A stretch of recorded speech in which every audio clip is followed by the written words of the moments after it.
Olá, tudo bem? Este é o meu canal no YouTube. Eu estou começando a fazer um pouquinho de relacionamento com vídeos, para a gente conversar, para a gente trocar informações. E eu acho bem bacana a gente poder falar sobre coisas às vezes que nos afligem e que às vezes não chega tão facilmente ao nosso consciente, né? Nós estamos vivendo um momento tão único, tão ímpar, que em termos de filosofia, em termos de ciência e em termos de psicologia, nós nunca tivemos. Tá bem, nós tivemos a gripe espanhola no início do século XX, mas era um momento diferente. Agora, nós temos o fator complicador deste mundo que está numa transformação muito profunda, né? E ao mesmo tempo também temos esse facilitador da gente poder relacionar uns com os outros através do meio eletrônico. Então é um momento ímpar. Como tal, é natural que o nosso corpo e a nossa psique e a nossa energia mude bastante. Ora, o que uma coisa tem a ver com outra? Psique, pensamento, sentimento, com emoção, com corpo, com dor, com enfermidade e com energia? Ora, tudo tem a ver. Um médico austríaco, psicanalista, cientista natural, no início do século XX, chamado Wilhelm Reich, ele desenvolveu toda uma teoria para nos mostrar que, conforme a gente vai crescendo, a gente vai criando mecanismos para segurar as emoções, para contornar o que a gente sente, e por fim, isto vai inibindo a nossa energia. Que energia? A energia vital. A energia que a gente tem dentro da gente, disponível para a nossa vida no dia a dia.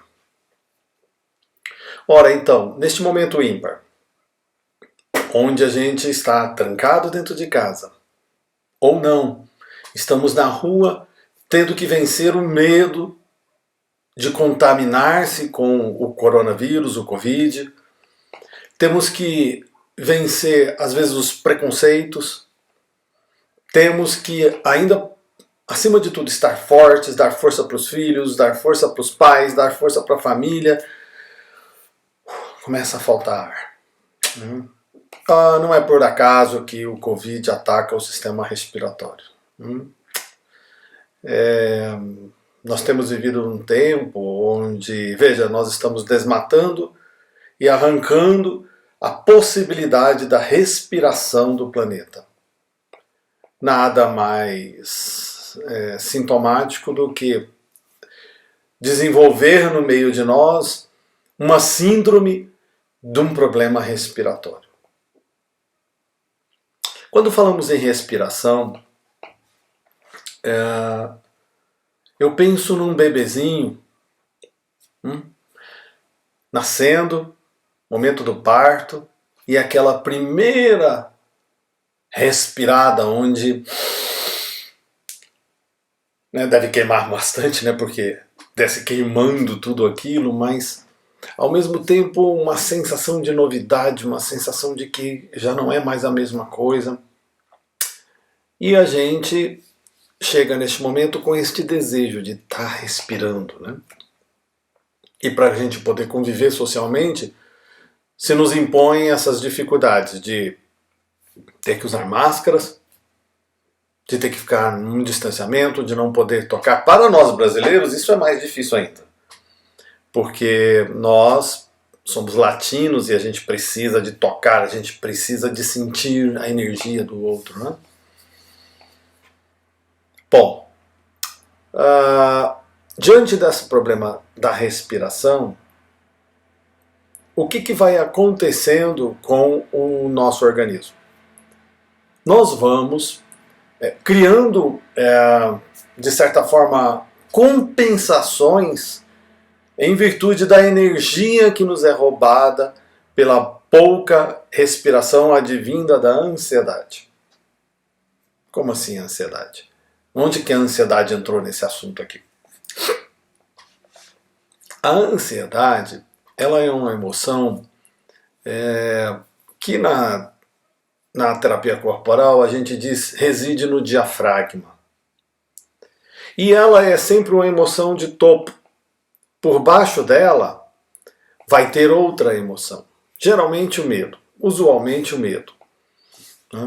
Ou seja, nós temos medo de alguma coisa, e para poder controlar esta sensação de medo, que às vezes nos deixa desesperados, com crises de pânico e etc., o que nós fazemos? Inconscientemente, sem pensar, ninguém pensa assim, eu vou fazer isso. Não, inconscientemente. A gente segura a respiração. O diafragma, que funciona como uma bomba, né? um motor, uma bomba que impulsiona o pulmão para a respiração, ele simplesmente congela o seu movimento. Com o congelamento do diafragma, a respiração vai se tornar mais peitoral, mais na parte de cima do peito. Você já tentou respirar só com o peito? Você vai perceber que é mais difícil respirar com o peito. Por quê? Porque o peito, diferente do abdômen, o peito tem ossos. No abdômen não tem osso. O nosso abdômen é só pele e músculos. No peito há uma caixa torácica. Então é difícil expandir esse peito na respiração. Então, o que acontece? A respiração se torna curta, às vezes ofegante, e quanto mais ofegante, a gente vai entrando num movimento que a gente chama de hiperventilação. Ou seja, quanto mais medo, mais ansiedade, mais distúrbio no diafragma, mais hiperventilação.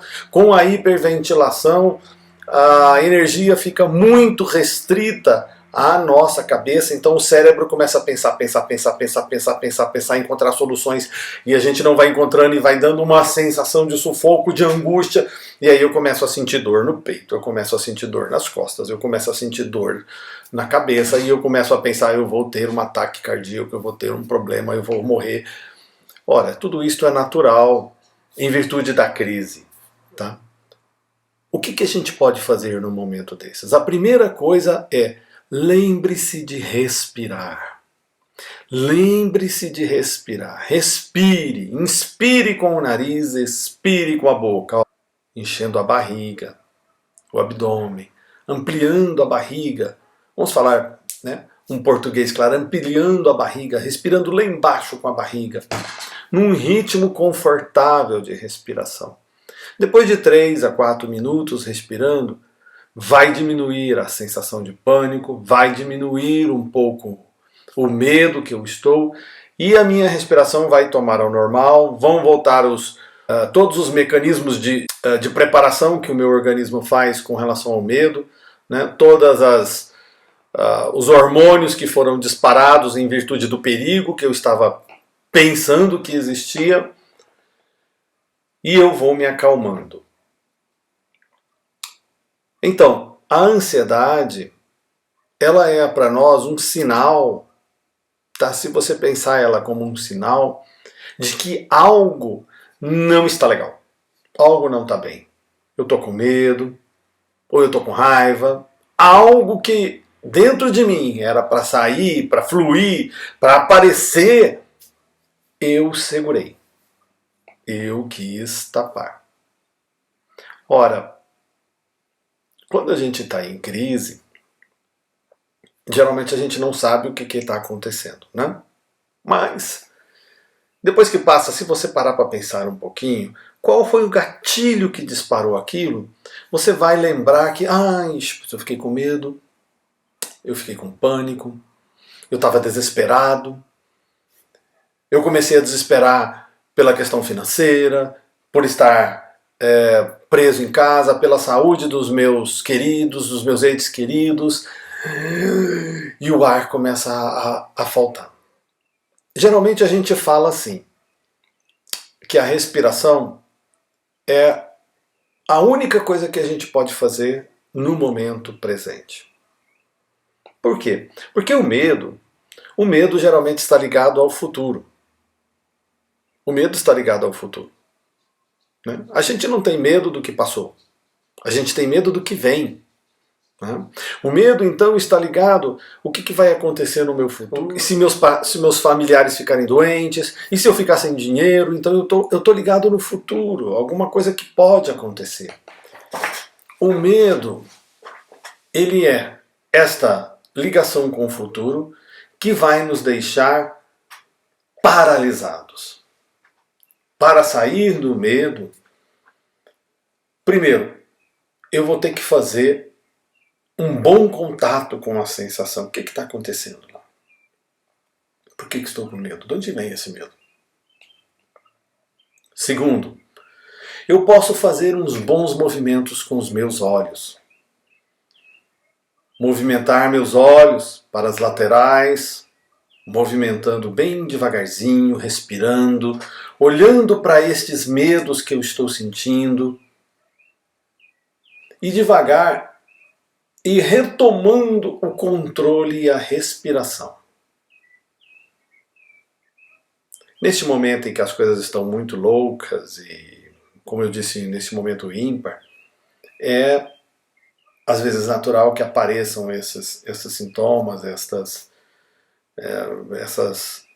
ansiedades loucas, né, ligadas ao medo. Para que você não chegue a ter estes sintomas da crise do pânico, de uma crise de ansiedade, procure ampliar sua respiração. E falar e conversar com alguém de sua confiança sobre os medos que você tem.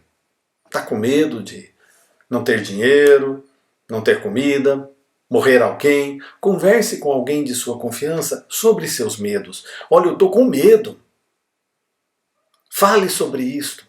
Ajuda você a entender o que está lhe acontecendo e se posicionar melhor em relação a isso.